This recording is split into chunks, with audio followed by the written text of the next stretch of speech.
Last lecture में हम लोगों ने विद्युत क्षेत्र की तीव्रता और विभवांतर में संबंध को समझा था। ठीक, इसके बाद अब हम लोग आज वैद्युत द्विध्रुव के कारण वैद्युत विभव ये समझेंगे। तो वैद्युत द्विध्रुव के कारण वैद्युत विभव में देखिए, इसमें तीन स्थितियां बनती हैं जिसमें हम लोग वैद्युत विभव निकालते हैं। और वो स्थितियां कैसे होती हैं कि एक प्लस क्यू कूलाम का आवेश है और एक माइनस क्यू कूलाम का आवेश है। ये दोनों बहुत ही अल्प दूरी यानी बहुत ही कम दूरी पर स्थित होते हैं। तो हम इस निकाय यानी सिस्टम को हम लोग वैद्युत द्विध्रुव कहते हैं। अब इस द्विध्रुव के सापेक्ष कई स्थितियां होती हैं जिनमें हम वैद्युत विभव ज्ञात करते हैं। पहली स्थिति है अक्षीय स्थिति, जो कि इन दोनों से होते हुए इस रेखा पर किसी बिंदु पर हम ज्ञात करते हैं, इस अक्षीय स्थिति में। दूसरी स्थिति इसके केंद्र बिंदु से और इसके अक्षीय रेखा के लंबवत वाली दिशा, इसे हम लोग निरक्षीय वाला कहते हैं। ये कौन सा है? निरक्षीय वाली रेखा है, निरक्षीय वाली। और ये कौन सी है? अक्षीय वाली है, अक्षीय वाली। ठीक, तो इस स्थिति में यदि कोई बिंदु स्थित है तो उस पर भी विभव ज्ञात करेंगे, यानी निरक्षीय स्थिति में विभव। और तीसरी जो कंडीशन बनती है उसमें इस माइनस क्यू से प्लस क्यू की ओर दिशा किसकी होती है? वैद्युत द्विध्रुव आघूर्ण P की, और P का मान बराबर होता है Q इंटू 2L वेक्टर के, जहां 2L वेक्टर कौन सा होता है? इस माइनस Q आवेश के सापेक्ष प्लस Q का स्थिति सदिश। ठीक, तो यहां एक अन्य स्थिति जो बनती है तीसरी, वो इस P वेक्टर की दिशा से थीटा कोण पर स्थित बिंदु P पर हम लोग तीव्रता वैद्युत विभव ज्ञात करते हैं। तीव्रता भी ज्ञात की जाती है इसमें। ठीक है, वो हम लोग पहले कर चुके हैं, प्रीवियस वीडियोस में आप देख लीजिएगा। अब यहां पर अक्षीय स्थिति या इसी को अनुदैर्ध्य स्थिति कहा गया है। इस स्थिति में हम लोग तीव्रता को वैद्युत विभव को समझेंगे। ठीक, तो माइनस क्यू आवेश इधर है और प्लस क्यू आवेश यहां पर है, और ये केंद्र बिंदु O है। इस केंद्र बिंदु O से स्मॉल r दूरी पर अक्षीय स्थिति में एक बिंदु P स्थित है। इसी बिंदु P पर हमें विभव ज्ञात करना है। तो यहाँ पर देखिए, इसी फिगर का डिस्क्रिप्शन लिखा है। माना एक वैद्युत द्विध्रुव माइनस क्यू तथा प्लस क्यू आवेशों से मिलकर बना है। इसकी लंबाई यानी दोनों आवेशों के बीच की दूरी 2L है। इसे ऐसे माध्यम में रखा गया है जहां परावैद्युतांक कितना है? कैपिटल K है। हमें इस द्विध्रुव के मध्य बिंदु O से स्मॉल r दूरी पर स्थित बिंदु P पर अक्षीय स्थिति में विभव का निर्धारण करना है, यानी विभव ज्ञात करना है। अब इस प्लस Q आवेश के कारण बिंदु P पर वैद्युत विभव कितना होगा? सबसे पहली चीज, अगर आपको ये बात नहीं पता है तो मैं रिवाइज कर रहा हूं कि यदि Q आवेश है तो Q आवेश से निकट R दूरी पर किसी बिंदु पर यदि विभव का फार्मूला पूछा जाए तो वो क्या होता है? Small k Q upon R होता है, यानी स्मॉल k यानी 1/4 pi capital K into epsilon not और Q अपॉन R। यहाँ Q क्या है? आवेश है, और R क्या है? उस आवेश से उस बिंदु की दूरी जहां पर आपको विभव ज्ञात करना है। और यहां पर इस फॉर्मूले में इस Q का मान चिन्ह सहित रखा जाता है। जो भी चिन्ह रहेगा, प्लस रहेगा तो प्लस लिखा जाएगा, माइनस रहेगा तो माइनस लिखा जाएगा। Q के मान को चिन्ह सहित रखा जाता है।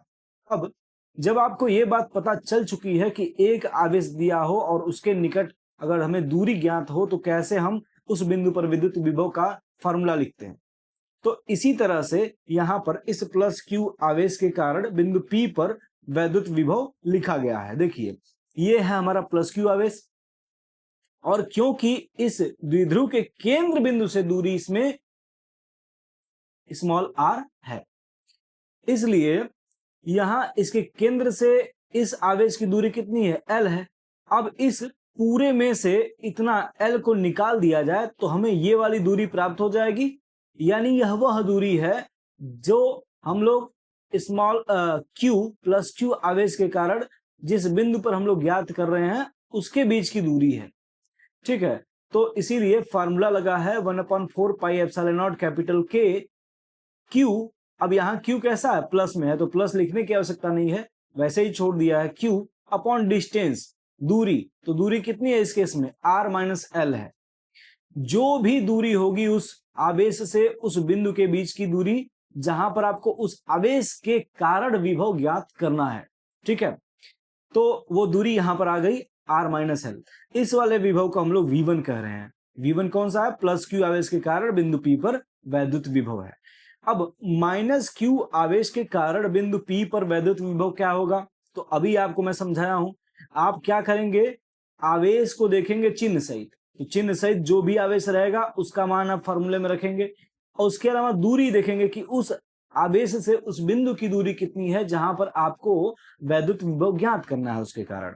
तो अब यहां से यहां तक की दूरी R है और यहां से यहां तक की दूरी L है, इसलिए माइनस Q से उस बिंदु P की दूरी कितनी हो गई, R प्लस L हो गई। ठीक है, इसीलिए यहां पर B2 बराबर लिखा गया है माइनस, अब ये माइनस आगे नहीं आएगा बल्कि ये माइनस इसके साथ आ रहा है, इसलिए ये माइनस यहां से हट करके यहां लिख दिया गया है। तो -1/4 pi epsilon not capital K Q upon R plus L।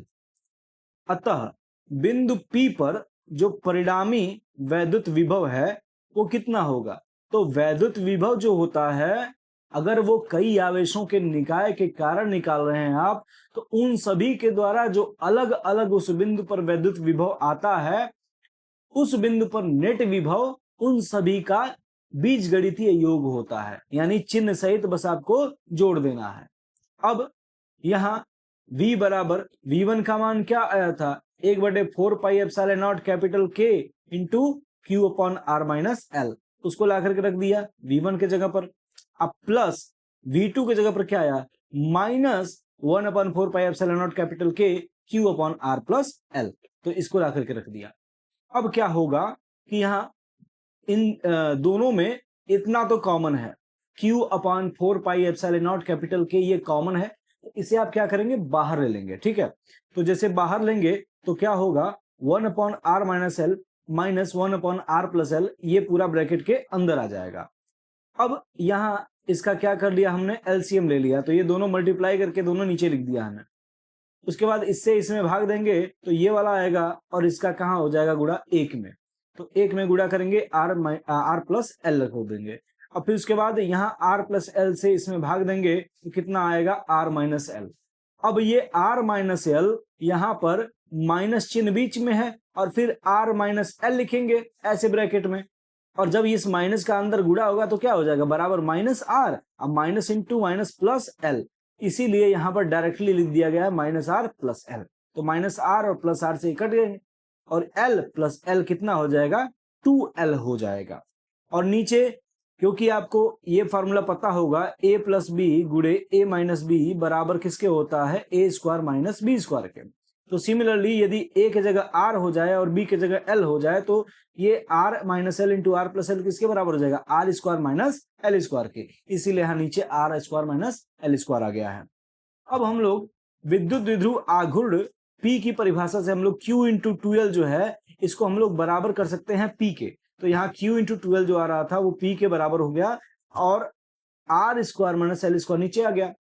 लेकिन आपको पता है कि परिभाषा क्या कहती है, ये जो 2L है ये बहुत कम है, बहुत छोटी वैल्यू होती थी, तभी हम लोग उसको क्या कहते थे, वैद्युत द्विध्रुव कहते थे। तो इसीलिए यदि L is much much less than R है तब L स्क्वायर क्या होगा, वो और छोटा होगा, इसलिए L स्क्वायर को नगण्य मानने पर, जैसे नगण्य मानेंगे तो यहाँ पर फार्मूला निकल करके आएगा V बराबर 1/4 pi epsilon not capital K P upon R square.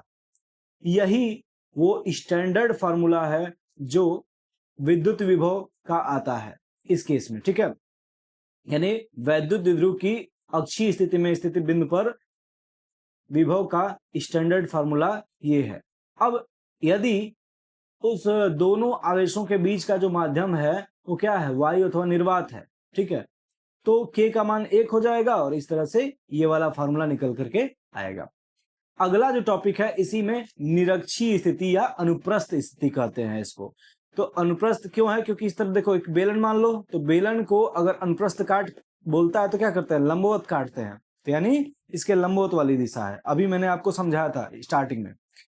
अब माना एक वैद्युत द्विध्रुव -q तथा +q, सिमिलरली वही पूरा जो इसका अरेंजमेंट है वो बता रहा है, बाकी केंद्र बिंदु O से स्मॉल r दूरी पर ये स्थित है।